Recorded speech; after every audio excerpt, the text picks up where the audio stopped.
आज Doubtnut app download करें। Doubtnut पर अपने सभी गणित, रसायन विज्ञान, भौतिक विज्ञान और जीव विज्ञान के डाउट्स का करो सफाया। बस प्रश्न की फोटो खींचो, एक ही प्रश्न को क्रॉप करो और तुरंत वीडियो सोल्यूशन पाओ। अभी डाउनलोड करें।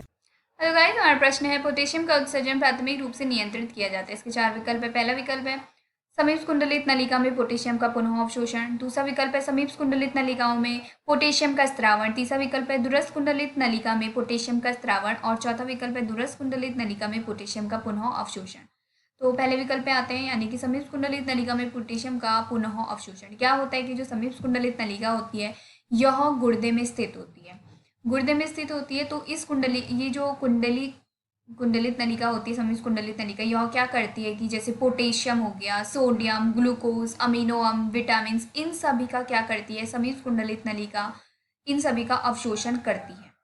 यानी कि जब समीप कुंडलित नलिका पोटेशियम को फिल्टर करती है तो क्या करती है, उसका 70% पुनः अवशोषित कर लेती है। Potassium potassium sodium potassium sodium vitamins, potassium sodium vitamins और ग्लूकोज आदि, इन सब का क्या करती है, अवशोषण करती है। इन सब का अवशोषण करती है समीप कुंडलित नलिका।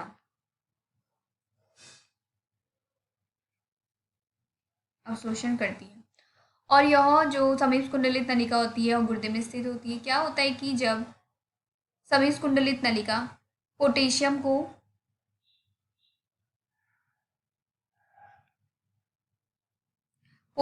को फिल्टर करती है, पोटेशियम को फिल्टर करती है, तो फिल्टर करने के साथ साथ फिल्टर करती है तो उसके साथ साथ क्या करती है, यानी पोटेशियम को, तो उसके साथ साथ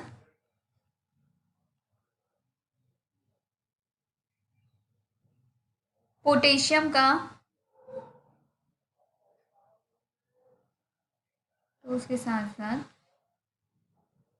पोटेशियम को क्या करती है, 70% पुनः अवशोषित भी करती है। 70% पुनः अवशोषित भी करती है।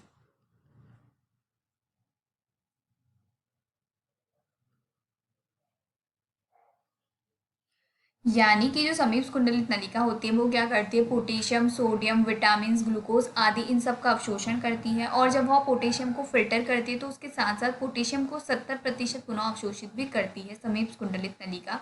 यानी हम यह कह सकते हैं कि इस नलिका द्वारा पोटेशियम का उत्सर्जन प्राथमिक रूप से नियंत्रित किया जाता है। दूसरे विकल्प पे आते हैं, यानी कि समीप कुंडलित नलिका में पोटेशियम का स्त्रावण। दूसरे विकल्प की बात करते हैं, समीप कुंडलित नलिका द्वारा पोटेशियम का स्त्रावण। जैसे कि अभी हमने ऊपर पढ़ा था कि क्या होता है कि समीप कुंडलित नलिका द्वारा पोटेशियम का पुनः अवशोषण हो जाता है इसकी सहायता से। लेकिन क्या होता है कि समीप कुंडलित नलिका में पोटेशियम का स्त्रावण का उत्सर्जन नियंत्रित नहीं किया जाता। यानी कि इस नलिका में पोटेशियम इस नलिका में पोटेशियम का उत्सर्जन नियंत्रित नहीं किया जाता। नियंत्रित नहीं किया जाता। तो यह विकल्प क्या हो जाएगा, गलत हो जाएगा। यानी कि जो दूसरा विकल्प है समीप कुंडलित नलिका में पोटेशियम का स्त्रावण, यह विकल्प गलत हो जाएगा। अब तीसरे विकल्प पे आते हैं, जो कि क्या है, दूरस्थ कुंडलित नलिका में पोटेशियम का स्त्रावण। तीसरे विकल्प की बात करते हैं।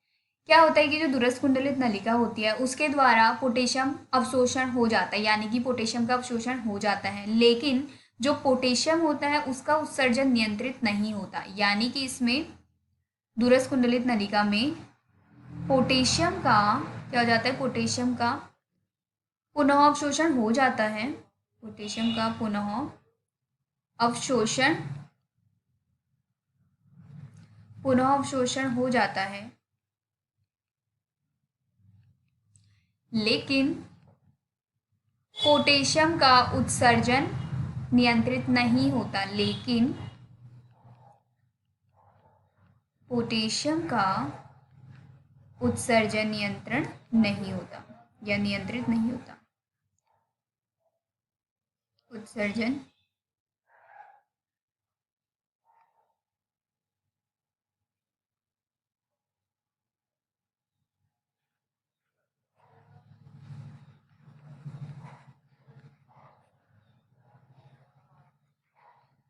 नहीं होता, तो यह विकल्प भी क्या हो जाएगा, यानी कि तीसरा विकल्प भी गलत हो जाएगा। चौथे विकल्प पे आते हैं, जो कि क्या है, दूरस्थ कुंडलित नलिका में पोटेशियम का पुनः अवशोषण। जैसे कि अभी हमने ऊपर पढ़ा कि पोटेशियम का पुनः अवशोषण दूरस्थ कुंडलित नलिका द्वारा हो जाता है, लेकिन इसका क्या होता है, उत्सर्जन नियंत्रित नहीं होता। क्या होता है कि जो दूरस्थ कुंडलित नलिका होती है, इस पर एक हार्मोन स्थित होता है, यानी इस पर एक हार्मोन उपस्थित होता है जिसको कि एल्डोस्टेरॉन कहते हैं। और यह हार्मोन क्या करता है कि जो पोटेशियम होता है, पोटेशियम को अवशोषण करने में सहायक होता है एल्डोस्टेरॉन हार्मोन। और क्या होता है, लेकिन पोटेशियम का, जैसे कि हम जानते हैं कि दूरस्थ कुंडलित नलिका द्वारा या इससे क्या होता है, उत्सर्जन नियंत्रित इसका नहीं होता। यानी कि दूरस्थ कुंडलित नलिका में एक हार्मोन होता है, एक हार्मोन होता है जिसे क्या कहते हैं,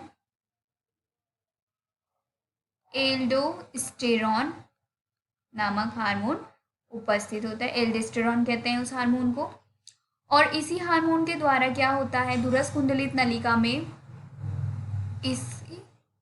इस हार्मोन के या इसके द्वारा पोटेशियम का पुनः अवशोषण होता है। पोटेशियम का पुनः क्या होता है, अवशोषण होता है। पोटेशियम का पुनः अवशोषण होता है। लेकिन क्या होता है, यानी कि ये हार्मोन पोटेशियम को अवशोषण करने में सहायक होता है, लेकिन इसमें से भी क्या होता है कि पोटेशियम का उत्सर्जन नियंत्रित नहीं किया जाता। दूरस्थ कुंडलित नलिका में पोटेशियम का पुनः अवशोषण होता है, यह विकल्प भी क्या हो जाएगा, गलत हो जाएगा। यानी कि जो सही विकल्प है वह है विकल्प पहला, समीप कुंडलित नलिका में पोटेशियम का पुनः अवशोषण होना। Thank you. कक्षा 6 से 12वीं से लेकर नीट, IIT, JEE वो एडवांस के लेवल तक 1 करोड़ से ज्यादा छात्रों का भरोसा। आज ही डाउनलोड करें डाउटनेट ऐप या व्हाट्सएप करें अपने सारे डाउट्स 8400 400 400 पर।